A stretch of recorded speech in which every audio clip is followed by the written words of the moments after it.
আমাদের তাইজুল ইসলাম ভাই বলেছে, যে জাতি তাদের বীর সন্তানদের মনে রাখে না সে জাতি কখনো তাদের লক্ষ্যে পৌঁছাতে পারে না। আমাদের বীর সন্তান কে? তাইজুল ভাইয়ের কাছে আমার এটা প্রশ্ন।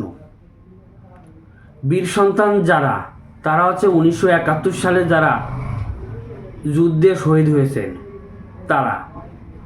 তাহলে 24 সালে যারা শহীদ হয়েছে এরা কি? এরা হচ্ছে জাতির জন্য দুর্ভাগ্য। কারণ গণ অভ্যুত্থান বারবার আসে, স্বাধীনতা যে কোনো দেশের জন্য একবারই আসে। অতএব যে সমস্ত লোক 1971 সালে শহীদ হয়েছে তারা হচ্ছে জাতির বীর শ্রেষ্ঠ সন্তান। আর যারা 24 সালে মারা গেছে এরা কখনোই জাতির বীর সন্তান হতে পারে না। এরা হতে পারে জাতির কলঙ্ক।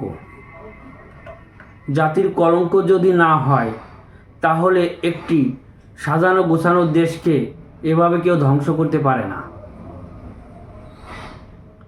ধ্বংস করার মূল কারিগর এরা যদি জাতির বীরশ্রেষ্ঠ খেতাব পায় তাহলে ইতিহাস লজ্জা পাবে। তাই কখনো 71-এর যে সমস্ত শহীদ হয়েছে এদের কুলসিত করবেন না। ইতিহাস আপনাদের কখনোই মনে রাখবে না, কারণ আপনারা বাংলাদেশের যে সমস্ত ঘটনা ঘটাইছেন এতে করে একটি জাতির জন্য দুর্ভাগ্যের ব্যাপার। তাই এদেশের মানুষকে আর বিভ্রান্ত করবেন না।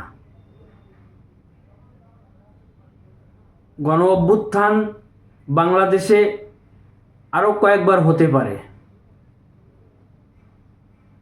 তাহলে এটা কি করে মুক্তিযুদ্ধ হয়? আপনারা কোন দেশের সঙ্গে যুদ্ধ করেছেন একটু বলবেন। যাদের সঙ্গে আপনারা যুদ্ধ করেছেন তারা তো এদেশেরই মানুষ। এদেশের মানুষের সাথে যুদ্ধ করে কিভাবে আপনারা বলেন যে স্বাধীন হয়েছে?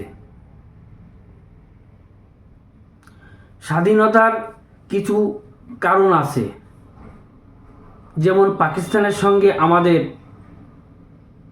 যুদ্ধ হয়েছিল, আমাদের মাতৃভাষা কেড়ে নিতে চেয়েছিল, তার মাধ্যমেই বাংলাদেশে মুক্তিযুদ্ধ হয়েছে। আর এই 24 সালে যা হয়েছে এটাকে বলা যায় জঙ্গি হামলা।